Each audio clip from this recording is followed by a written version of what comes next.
Good evening, everybody. It's 9:30 on the East Coast, 6:30 on the West Coast on a Monday evening. Must be time for your weekly Claim to Jane live stream. James, how are you doing this evening? I am doing just dandy. Congrats on that smooth It was opening. perfect. It was It was perfect. flawless. Yeah. Yeah. Well, it We wasn't. just I did say record. there was just the one small stutter there, but I don't think anybody noticed. Yeah. I didn't notice. I was like, wow, we should just record that. Just play that every single time we start from now Yeah, on. right, exactly. Once we get like sponsors and we pre-record all of our ads, right? But Yeah. then we lead into it. But before we get started, and then we press the Yeah. the pre-recorded Yeah. ad. Anyway, All these future plans. Yeah. I'm yeah, doing just dandy on my side. How are you? I'm hanging in there, hanging in there. Keep on keeping on. You know how the saying goes. Why are you so dandy this evening? No reason. I had allergies over the weekend Mm.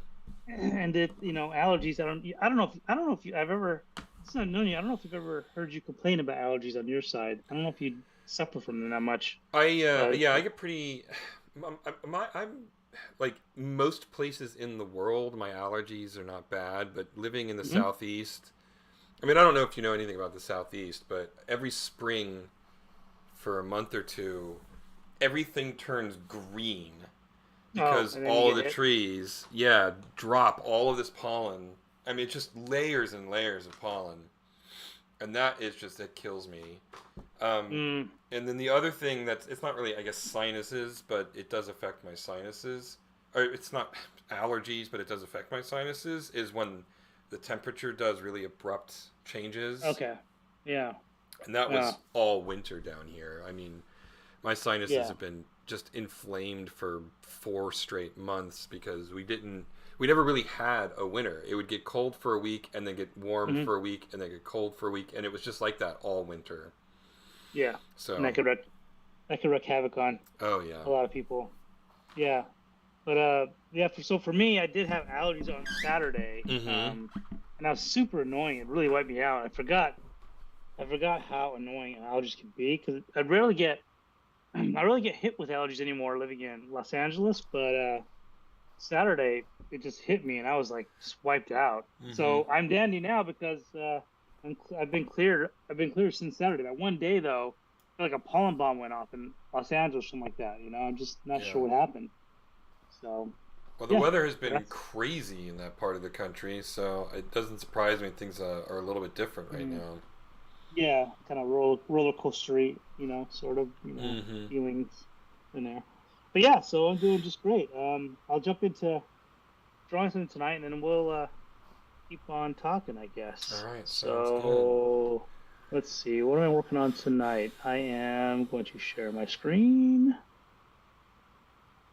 and I am back on Mitchell sequence right here. Just a couple of poses tonight. I'm just gonna go with the him just talking and yelling and then looking off screen. I'm going to work on this pose tonight, which is really going to be just one drawing right here, Mm-hmm. and then the head turn with the hand will be. Those will be the main drawing. So I'm going to try to block out this drawing first, and then I can just swap out a couple of parts and then get to that drawing. Well, this So is this is heading towards the midpoint. This is after the warhog is destroyed the prickly pear, is it not? yes, Okay. correct. Okay. Yes, yeah. You can see some debris here on the side from the wall, and yeah, it's Mitchell reacting to some stuff that's happened. Um, Yeah. So yeah, I'll be working on that as we go. Okay. Um, let's see here. Well, I just to kick us started, let's seed the conversation since we are working on a cartoon. I think it is appropriate, if not apropos, to speak on the Super Mario Brothers movie, which Oh, did you go see it? by Nintendo law I was required to. Yes. Okay, Um, that's right. We kind of talked about this last week a little bit because you, younger you, I think, would be more excited to have seen this movie than present you, right? yes, I I mean, think so. I think so. we yeah, I mean, I yeah. say that as I'm So, wearing a Super Mario Brothers T-shirt, which was an accident, by the way. And okay, all right. coincidentally, I this was the shirt I was wearing when I went to go see it last week, and I had completely forgot that I Wow. was wearing it. I just and then I Really? left the theater. I'm like, oh, Oh, Oh wow, well a there you couple of go. coincidences. A couple of coincidences. There's gotta be some saying, but a couple of coincidences do not make it a coincidence anymore, right? I mean, Yeah, it's what is a it like? Once is a coincidence, twice is a pattern, or something like that. that's what it is. Yeah, there's some. I know there's some sort of wise saying. Or Anyway, was it that is twice? fun. Twice is a coincidence, three times is a pattern. I don't remember. Anyway, Yeah. Anyway, yeah. You're on the cusp of having it become a pattern more than yeah, yeah. Well, yeah. But what I will say about the Super Mario Brothers movie was that it was a Super Mario Brothers movie. It, oh, okay. it's there is not. I mean, there's not much story to speak of, but when is there ever much story to speak of in a Mario movie? The voice actors are cast because they're celebrities, not because they're great voice actors. So Okay. the only person who really seems like they're having any fun is Jack Black, but how does he not have fun playing Bowser, right? Yeah. Yeah. And at this point, I mean, if you pay attention to the internet at all, I'm sure you've seen the music video for his Peachy song that he sung in the movie, which was one of the highlights of the movie, quite frankly. Okay. Um, the animation Illumination is nothing if not a phenomenally talented 3D Yeah. animation Oh, house. There's no yeah. question They're about great. that. So, I They're mean, great. you can just imagine you take all of the creativity and whimsy of Mario Brothers and hand it to such an accomplished animation studio, and it's Mm, an absolute feast for the eye, especially if you're a Mario fan specifically and a Nintendo fan more generally. okay. The thing from frame one to frame last is just filled with Easter eggs. I could watch the movie, and I probably won't, but I could watch the movie like 3 or 4 times and still pick up on little details that I missed each time. It is, I mean, it is just jam packed with Nintendo references and Easter eggs. Some super obscure, like there's a store in the background of the Mushroom Kingdom market that is Discun's Emporium or something like that, and almost no one is going to know this, but back in the NES days, the Super Famicom had a floppy disk drive attachment, and Okay. the mascot for that add-on was a character named Discun. It's super super obscure, um, Wow. but yeah, I mean it was just, I mean, a bottomless pit of Easter eggs. So it was an absolute visual treat to look at. The actual movie score was great. The composer did a great job of taking every classic Mario Brothers theme you can imagine and integrating it into um, a more sort of film score esque presentation. Hmm. The downside, of course, and Illumination does this, and I don't know why they do, but every single one of their CG cartoons, they include all of this contemporary pop and classic rock music, which they used for the Mario Brothers movie too, and it felt every time, uh, like I think Thunderstruck by AC/DC played when they were, going into their doing the Mario Kart sequence, and it Oh, felt so bizarre to have yeah. AC/DC playing while I'm watching Mario build a Mario Kart. Um, Uh-huh. I don't know why they did it. It felt really really almost like a non sequitur. It really took me Yeah. out of the movie every time some of this contemporary music would come on. Huh. So that, I think, was my biggest complaint. Honestly, was that. I mean, you know, if you know anything about Mario, you know what you're getting into with the movie, and your mileage will vary on that. When I was, like you said, I mean, when I was younger, um, and I was a much more devoted fanboy still. Uh-huh. I mean, I say that when I literally my entire apartment is filled to the brim with Mario stuff, but Sure, sure. it takes more than just visual Easter eggs to to get me super excited anymore. Hmm. So it was fun. I definitely don't think you need to see it in movie theaters. It could have been far worse than it was. Um, but yeah, I mean that's about it. I mean, if you know anything about Mario, if you know anything about Illumination animation, you can probably piece together everything that you need to know about the movie. Okay. Um, So you don't say it's terrible. You thought it was just a good movie. Is what you're at the end of the Yeah, day. I did not feel like I wasted my money watching it. I don't know that I would go watch it again. What about the whole the first controversy is of course Chris Pratt and his voice for Mario, He and then was, everybody yeah, wanted is it Martinet? Martinet? Martinet. Yeah, Charles Martinet is how Martinet. he says it. Okay. So Martinet, everybody wanted Martinet to do the voice for Mario, but yet Chris Pratt did it. So how did that feel when you're watching it? Well, okay, so I have a lot of complicated emotions here. Obviously, Charles Martinet is the voice of Mario, Yeah, sure. but if he did that kind of stereotypical Italian accent in a sort of weird falsetto for 90 minutes, I think it would have been grating. So Yeah, it'd be kind of funny though it too. would be But yeah, funny, but it would also be grating. yeah. So I get the, and I'm not angry about the recasting. Although I do love the memes, not my Mario. I think that's hilarious. Okay. Um, Chris Pratt is a mediocre actor, no matter what he's in. I mean, for me, the best he ever was when he was playing just a dumb goofball in Parks and Parks Recreation. and Rec.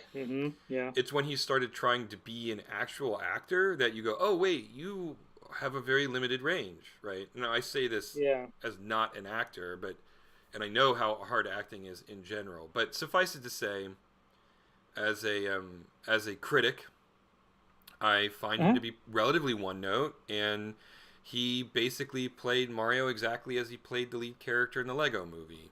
So That's what it felt like to me. Like yeah, watching it, like if I close my eyes and like listen to the commercials and whatever, it felt like this could have been a Lego movie. yeah. That's how I Again, felt about it. I mean, this is the thing that always drives me crazy about most Hollywood cartoons is they're not casting voice actors for their talent. They're They want to casting cast voice it for actors for their names on the poster. I yeah, so mean, they can help sell more tickets. Yeah. exactly. I mean, one of the movie posters for the Mario movie is actually just the entire cast in a list with a question Yeah. block at the bottom. So, I mean, you Uh-huh. know why they're doing this. Um, hmm but in his defense, not that, I really need to come to his defense, given that he probably got paid Yeah. $12 million to do it, so who Gazillion cares? dollars. Yeah.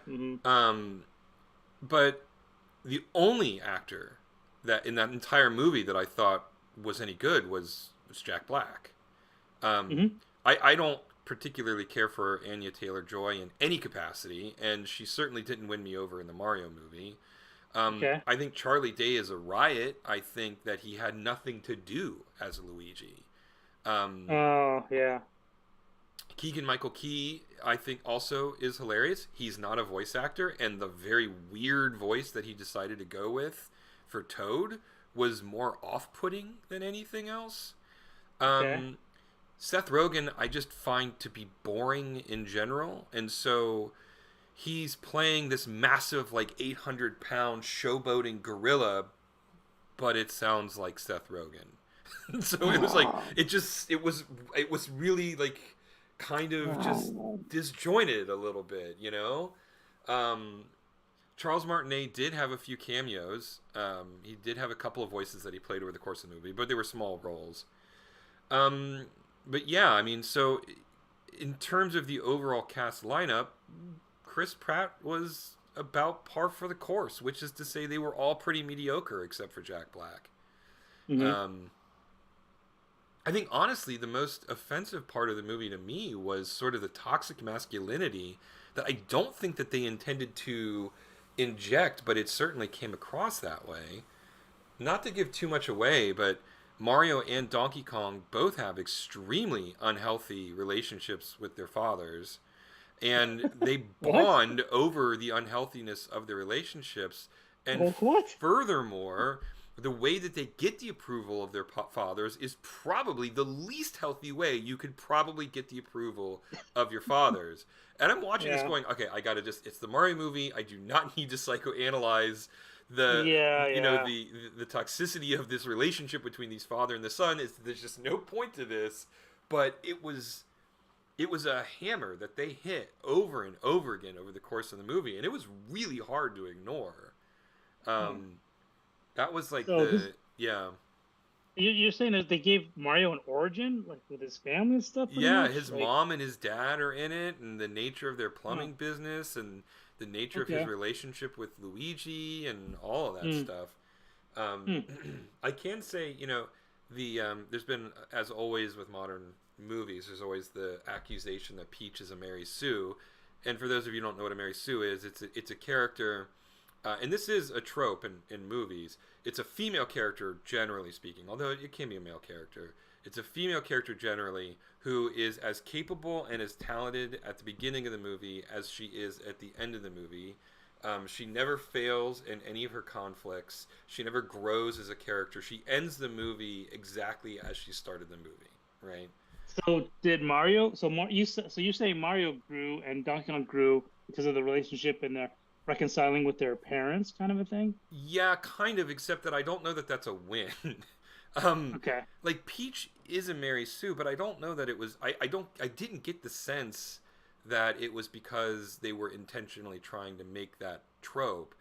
They just Hmm. didn't have anything for her to do, right? She Yeah. trains Mario. She instigates the quest to go to the Kingdom, Hmm. and that's it. I mean, so like she can't be a Mary Sue character because she was such a minor character in general, right? Hmm. Hmm. And in terms of in as much as any of the characters grow, I don't know that appeasing your father in the most healthy way possible is really can be considered growth. Hmm. Honestly, the character that grew the most over the course of the movie also had the least screen time. It was Luigi. He starts Hmm. off as a coward in the very beginning of the movie who is incapable of doing anything without his brother. And then Hmm. he's the one who ends up, in a way, saving the day at the end of the Hmm. movie. Hmm. And again, I don't know that any of this was really intentional because the script was, I mean, aggressively by the books. Um, but if you kind of do too much critical analysis of it, it really, like, some of this stuff is like, okay, this is Yeah. unhealthy. Yeah. Yeah. Huh. But yeah, I mean, but it's interesting if you read the reviews, fan reviews, and critical reviews. The critical reviews are all talking about what I just spent the last 10 minutes talking about, right? Hmm. Um, and all of the fan reviews are what I spent the first 10 minutes talking about. All the fan reviews are like, it's pretty, it's filled with Nintendo nostalgia, it's fun to see Mario jump on things, right? Hmm. And Hmm. all the professional critics are like, this story is nonsense, it's filled with toxic masculinity, Princess Peach has nothing to do, right? Um, and you're like, So you're not in in this case you're not in the minority with your criticism. Sometimes you know we you and I both will talk about this when we're talking about whatever kind of media. Like yeah. sometimes we're like in the far reaches of space as far as what we think about a particular thing. But you sound like you're right in the hub of of the space station of the of reviewing this or Indeed, talking about it. indeed. But the one thing I will say is, unlike the professional critics who are like giving it horrible reviews, I still liked it. Right? I mean, Hmm. if you Sure. go in, and you could say it's not Mario. Mario Brothers movie isn't unique in this aspect. I mean, you could basically do this with Hmm. any movie. If you go in with the right attitude, if you go in knowing what you're going to be expecting and be okay with that, guess what? You have a good time, right? Yeah. I didn't go into the Mario movie expecting Peach to be this particularly fleshed out character, nor did I expect Mario to be a fleshed out character, right? I mean, Hmm. Hmm. that was not what I was looking for. I was looking for a little bit of fun spectacle and some nostalgia, and I got it. And And I you was got it. satisfied, and that's all you really needed, you know? Hmm. So while I agree basically 100% with what the critics are saying in terms of its actual story merits, I also think that they can all take a long walk off a short pier because who cares, right?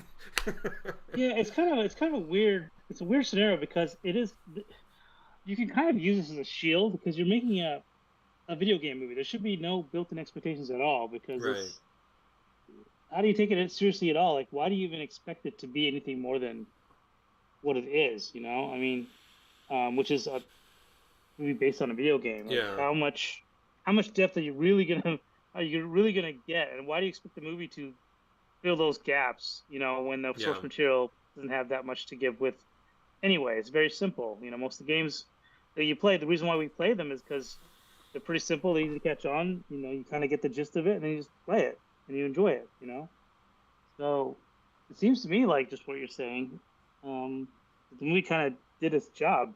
Yeah, it did, and and unlike so many other video game movies, it actually honored the source material and liked the hmm source material, right? And hmm most video game movies, they're trying too hard to emulate the source material without really understanding why the source material is so beloved, right? hmm hmm And the one thing that you can't take away from this movie is the people who worked on it clearly loved Mario. I mean, there's just no hmm question about it, right?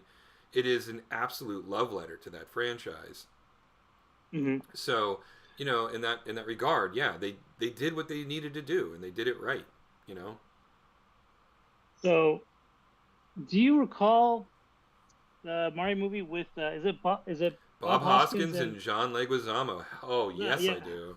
What a What is now? wonderfully horrible movie, Okay, and that's exactly what I'm talking about in terms of not respecting the source material. because see what they did. It felt like to me. I didn't even bother watching it. It looked horrible.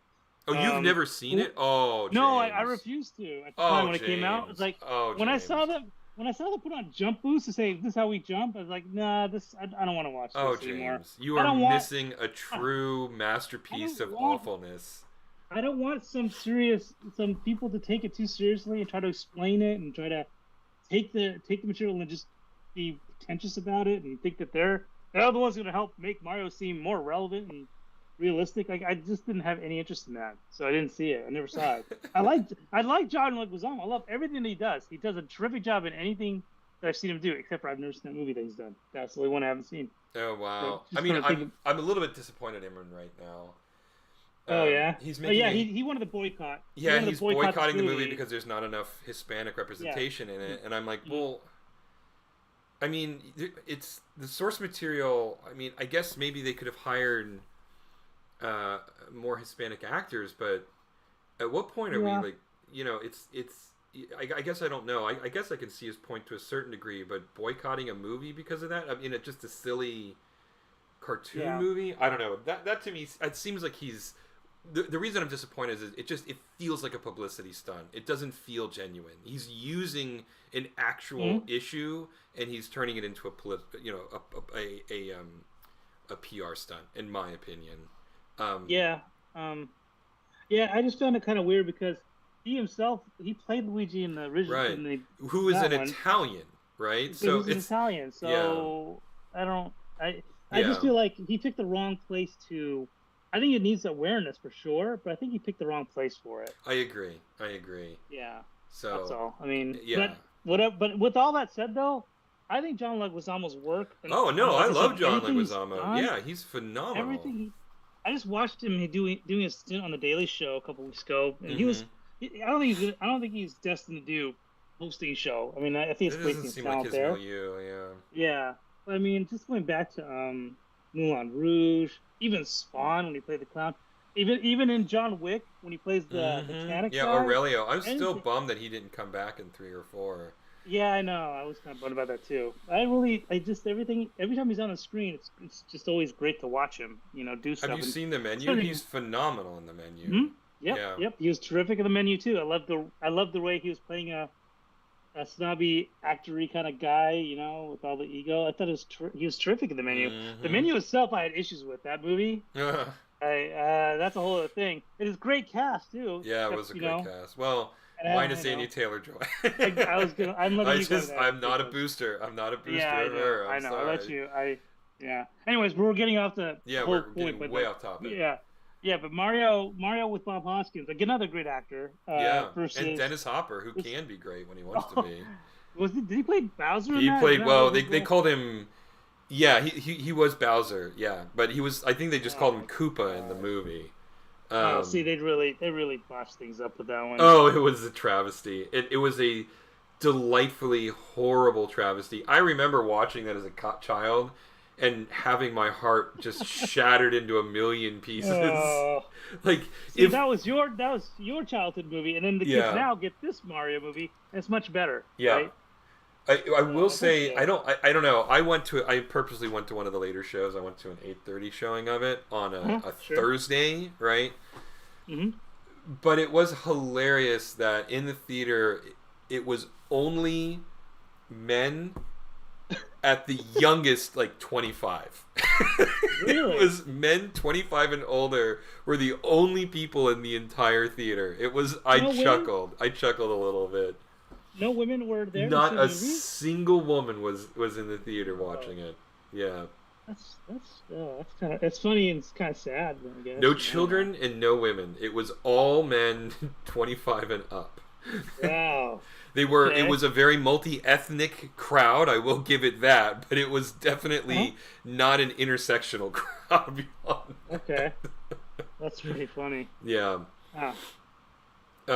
So yeah, but it was, again, like just I guess to sort of wrap up, everything that the professional critics are saying about the movie are technically accurate, but my response to them would be who cares, right? Yeah, I mean, what are you supposed to do? I mean, I don't know. As a critic, are you supposed to just apply the exact same expectations of formula to any movie that comes out, whether it's a kids movie like Mario or uh, an expected period piece like Amadeus or something like that? Like, what do you do? Like, why are you putting the same things, expectations on this stuff? It's like Yeah. you kind of have to look at the where it derives from, right, and where it comes from, and then Yeah. make your. I don't know, but I, I'm being a critic of the critics, I guess. well, So I I'm mean, just as I bad. think there needs to be more critics of critics, honestly. Yeah, maybe. But I think a good Maybe that'll critic help. I'm thinking. I think a good critic would do exactly what you're saying and watch a film with the right context. And I don't think there's anything wrong with that. But I think there's a lot of fear, though, from a lot of professional critics who they have a reputation, right? And if they just go Mm-hmm, in, mm-hmm. if you actually watch things within the context that they're supposed to be watched, you're gonna like a lot more stuff, right? Mm-hmm. Um, and it's not to say that everything is going to be good. There's still going to be a lot of bad stuff. But for instance, like, yeah, Amadeus is a phenomenal movie. I love that movie. I also Mm-hmm. enjoyed the Mario movie for very, very Yeah, different reasons, you know? yeah, yeah, yeah. And I think some critics would be afraid to write a positive review for both Amadeus and the Mario movie, right? I think that it would give a reputation of, oh, they just like everything, right? Mm-hmm. Um, and therefore I can't take what they say because they just like everything, right? And so I think that there's a reputational aspect to it to a certain degree. I mean, Yeah. some of the critics who gave it a negative review might have actually liked it personally, but went like, well, I have a reputation, so I have to write it in my critic persona, right? Mm-hmm. Mm-hmm. That wouldn't surprise me at all. Yeah. But well, based on what you told me, you pretty much told me exactly what I thought the movie was going to be. I mean, I'm not in a rush. I wasn't in a rush to see it anyway, No, so no, I'll no. I'll wait for it to come out on video. I think. It's one of those things. The reason why I want to see it big is it really worth it to see those sets I mean, ginormous or not? that would be the only reason to see it in the Yeah. theater. It's. I mean, again, Illumination is a phenomenally talented CG house. I Hmm. don't always love all of their. I don't love how Yeah. squishy their animations are, but Hmm. they are. But they really got.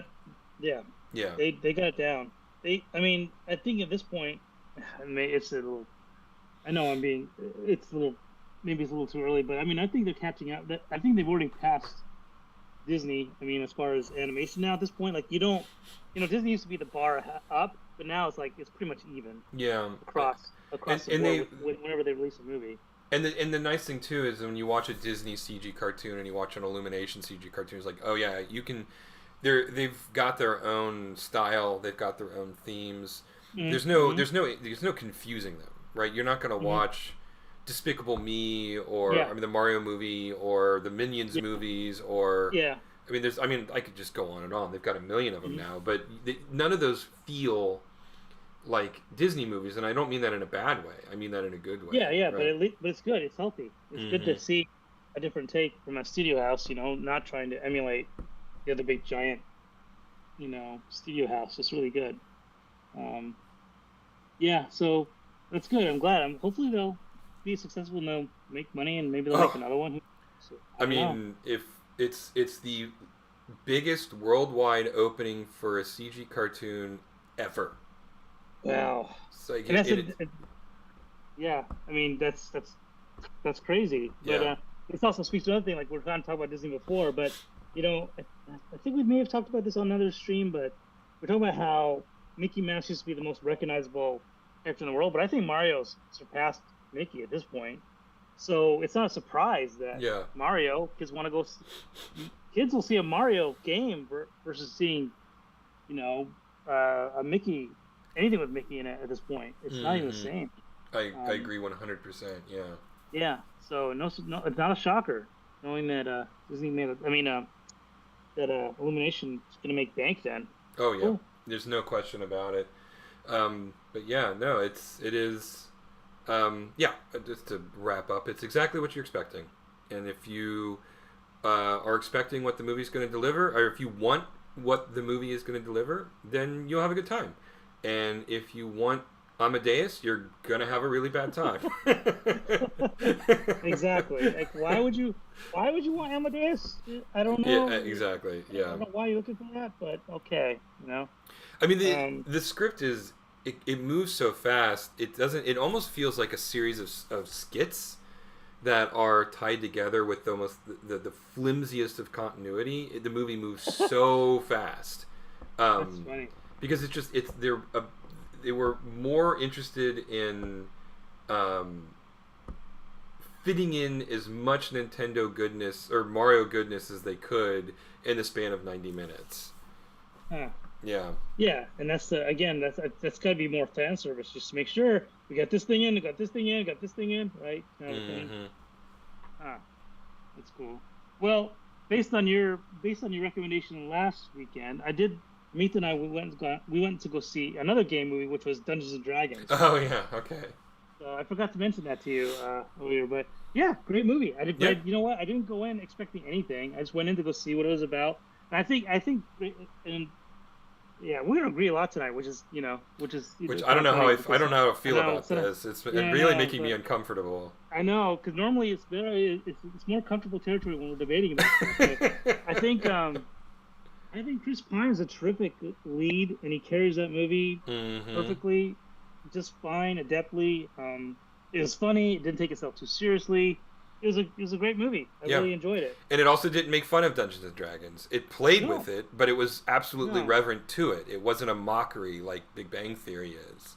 Yeah, that was my biggest concern, and Hmm. but you alleviated that when we were talking about it last week. So I went and I decided to go see it, and I really enjoyed It's a the good movie. I time, think it's right? really It good. was just Yeah, a fun, yeah, old-fashioned Hollywood, yes, yeah, blockbuster. I yeah, mean, it was just, yeah, yeah. There's yeah. been a lot of those Funny. recently, and they've been good too. I mean, Yeah. So more power to who did that? Paramount. Who did that one? More uh, power to that studio that I think did it it. was. I think it was Paramount. Yeah. No. It was. Yeah. Yeah, it was Paramount because Illumination is a part of Universal, and that was Mario. Yeah. Yeah. Pretty sure it was Paramount. But yeah, it was really enjoyed the movie. It was a good time at the theater Mm-hmm. for that one. Mm-hmm. So yeah. You know what's kind of weird though? So I didn't realize this, but see, I'm familiar with Dungeons and Dragons being owned by TSR. I remember the TSR books, a little logo Mm-hmm. TSR. Mm-hmm. I didn't. When did Hasbro buy Dungeons and Oh, a Dragons? long It's time it's kind ago. of weird. Long time ago. Never noticed that. Mm-hmm. Yeah. Yeah, Hasbro's So owned Dungeons and Dragons for quite a long time. wow, it's so crazy how much out of the loop I am with that. Yeah, Yeah. but it seemed like they've Hasbro's left it well enough, alone to where it still retains its Dungeons and Dragons essence. So that's good. Yeah, I That's mean, I one of don't. my Yeah, I mean, I think that there's a lot of advantage in this movie in that they're not really bound with whatever edition that they're doing, right? So the Mhm. movie it plays pretty fast and loose with which edition of the rule sets that they're using, but who cares? Mhm. Um, Mhm. the core of what makes Dungeons and Dragons hasn't really ever changed. I mean, in recent years they've started making some pretty big changes, but for the longest time, I mean, it was every time they do a new edition, everybody complains, and then they get used to it and they move on. Yeah. But no, the movie was a lot of fun. I enjoyed it. Yeah. And then speaking of more silliness, Renfield comes out this week, which I cannot wait to see. I am so busy. I have no time to see it right now. But just what makes you want to see Nicolas Renfield? Cage as Dracula? I mean, come on. What do you need? Another excuse? I'm sorry. It feels like full stop. Like Nicolas Cage is Dracula. Period. You know, here, take my money. Where's I need the Fry take my money meme. Yeah, I guess I can't tell.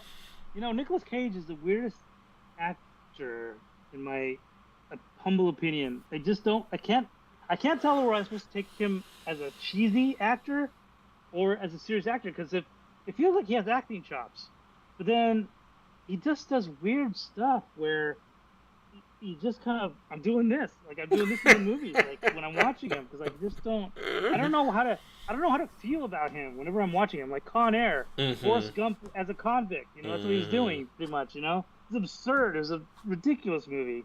And then you see him in Ghost Rider. He took the Ghost Rider, one of my personal favorite Marvel characters, and then did his rendition of Johnny Blaze, and it was just Nicolas Cage as Johnny Blaze. It wasn't any, like, it just didn't. But then he'll do never like. know what to. So go ahead. No. Now pick a good movie, because he will do good. Oh yeah, stuff Blue Velvet, Leaving Las Vegas, Moonstruck, Raising Arizona. Yeah, I mean, just he's so got weird, a huge backlog, but then he'll do these bizarre, weird indie movies that everybody thinks are like they're going to be awful, and then they're great, like Mandy and Pig, right? Which are sort of like I haven't seen any of those. Okay, yeah. Yeah, are they good? Yeah, Mandy is weird. It's a horror movie. But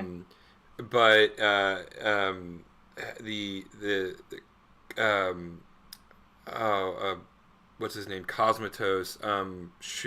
The writer-director is a really weird guy. He did an episode of Guillermo del Toro's Cabinet of Curiosities, which was really weird but really good.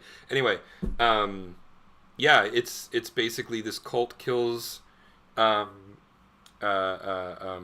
Nic Cage's character's wife, and he goes and gets revenge. I mean, it's super tropey, but it's a revenge movie. Yeah, it's shot in this very, very bizarre style, and it's actually pretty good. I mean, it's pretty good. And Pig is this contemplative character drama on the nature of what love is, about a guy whose pig is stolen, and he goes into the city to try to get his pig back. But it's like okay, that was unexpected. Yeah. Wow. Okay. So yeah, I mean, to me, the single thing that sums up Nic Cage the best is Community. If you've ever seen the episode where Abed takes a class on, I think the name of the class is Nicolas Cage Good or Bad. I think that's the name of the class. That's hilarious. I forgot about that. Yeah. And the teacher, and everybody knows Abed at this point, and so the teacher warns Abed, just read this one chapter. Don't watch too many movies, just watch a single Nic Cage movie. We're going to take this. You can't answer this question in the span of 1 week. This takes a whole semester to answer this, right? But of course, Abed being Abed, he just dives super deep, and then it turns into this, whole beautiful mind kind of thing where he sort of loses himself in Nic Cage, and then there's this amazing, the last scene in the classroom. The teacher asks Abed to come up and report on the movie that he saw, and Abed's gone full Nic Cage, and Danny Pudi does this amazing, Nic Cage impression, but it's not just Nic Cage from one movie. It's like Nic Cage, it's all of Nic Cage. He serious and crazy and up and down, and he rolls on the table and he makes weird noises, and then he eventually loses his mind and flees from the classroom. And the teacher says something like, "Yeah, I warned him," or something like that. I don't remember. But it was great. That's how I feel. That's how I feel about Nick. That's so funny. I forgot about that scene. Yeah, but that pretty much sums it up. Oh yeah, I'm no, in the that same boat. it's Like, literally yes. That there you go. You have managed to distill Nicolas Cage into a single sketch or a single sub B plot line in Community. yeah, yeah, that's so funny. Yeah, but so yeah, Renfield is he? Okay, so here's another question too. Is like, is he going to be playing Bela Lugosi, like a spin-off of Bela Lugosi? Because it reminds me of when I see him. Hmm. Like, is he channeling Bela Lugosi? I Like, think when he's he doing is, this? at least based on how they're presenting him in the trailers. Yeah, that's what it seems like, and that could be interesting. Or is it Hmm. going to be Nicolas Cage? That then, as a viewer, I'm going, well, or is it just going to be I mean, I think it's going to be Nicolas? Nick Cage doing an impression of Bela Lugosi playing Dracula Oh in God. a movie where they take Bela Lugosi's Dracula and put him in a contemporary environment, right? Because the Mm-hmm. premise is that this is the same Dracula from the 19th century, and he's just been alive all of these years, and he hasn't changed. But Renfield, who's played by Nick Holt, who's a great actor, Hmm. Good um, actor, yeah. uh, um, is getting to the point where like he is still going out in the world. He has been contemporized simply because he exists in the world to do Dracula's bidding, right?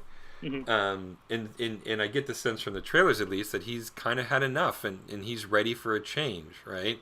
But of course, Dracula doesn't want that change to occur, and so it kind of becomes this um, almost in a way sort of a coming of age, rejecting your father's Yeah. way of life Hmm. kind of story, you Hmm. know. Um, but it looks hilarious. I mean, I think Aquafina's in it too, and she's super Yeah. funny. Yeah, she's Um, pretty funny. so I mean, it's got a stellar cast, and I love the premise, and but I mean, all of that notwithstanding, Nick Cage as Dracula. Okay, sign me up. I'm done. I'm ready to go. Let's rock You're and already roll. there. Let's do So it. I'm you'll so always there. so you're pretty much a Nicolas Cage fan of what you're saying. I You'll I go see anything that he does. That's not totally true, no. But I Mm. mean, like a lot of his direct-to-DVD stuff is horrible. It's just god awful bad. It's But that's unwatchably the thing bad. is But he makes so much stuff. How do you even keep up with what he's doing? You know, I that's mean, the other thing. yeah. I mean, my ex-girlfriend loves Nick Cage too, and she actually keeps a spreadsheet, Oh my and she God. checks it off every Nick Cage movie. Ugh. That's bad. If you need a spreadsheet just to keep up with your favorite actor or Yeah, one of yeah. them, It's that's a pretty great lot. though. It's we watched a lot of really good Nick Cage movies together. Yeah, Should I yeah, say really bad Nick Cage movies together? Um, yeah, yeah. It's but hard for yeah. me to trust him because, like, Oh yeah, you never know okay, what you were so gonna get with him. Yeah. yeah, like I said, like back to Con Air, it was Forrest Gump as a convict.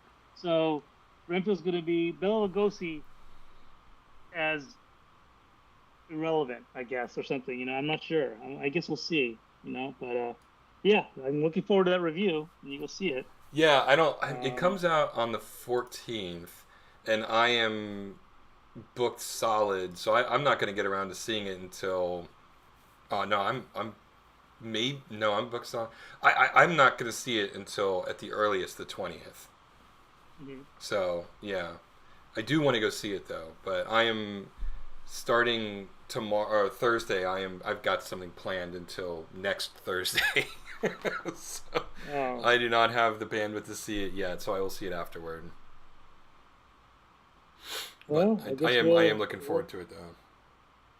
we'll just have to talk about it when you do for one of our future streams. It'll eventually happen. Yeah, I mean I You know? might be able to fit it in on a matinee on Sunday, but we'll see. Anyway, Yeah. Um, I think I'm in a good spot for tonight. okay. Just I think I'm a good stopping point. But here's the two poses. So I got this pose and that pose. So we're in pretty good shape here. Mm-hmm. Now Mm-hmm. I noticed with my sketch, it's pretty crazy how much of a warp I've done with the head. So I might play Yeah. around with that as I animate Mm-hmm. because it's a pretty big jump from there to there a little bit. So I don't know whether I'll animate into that, so it actually shows some flexibility with him Mm-hmm. or Mm-hmm. not. But I'll make that decision later. But as far as the key poses, they're all in, so we're in good shape for here tonight. Okay. All right. Well, then I'd say that that's a pretty good wrapping up point then. As always, please consider or head on over to calamityjane.rocks. That'll take you to our Patreon site. Please consider joining us on this crazy adventure to make this cartoon a reality. Also, you can check us out on YouTube and Facebook. On Facebook, we post updates about the stream and about the cartoon in general. And then also head on over to Twitter at Jane Salamander. We do a 3-tweet story every week. I think that about covers it. We'll be back next week at the usual time. I don't think there's any reason to cancel, right? No one's doing anything exciting. Nothing exciting. Yeah. That's just the way I like it for me. Boring. No excitement. That is not the life that I lead. Anyway, so we'll leave it there. Good night, everybody. Stay safe out there, and we'll see you next week. Goodbye.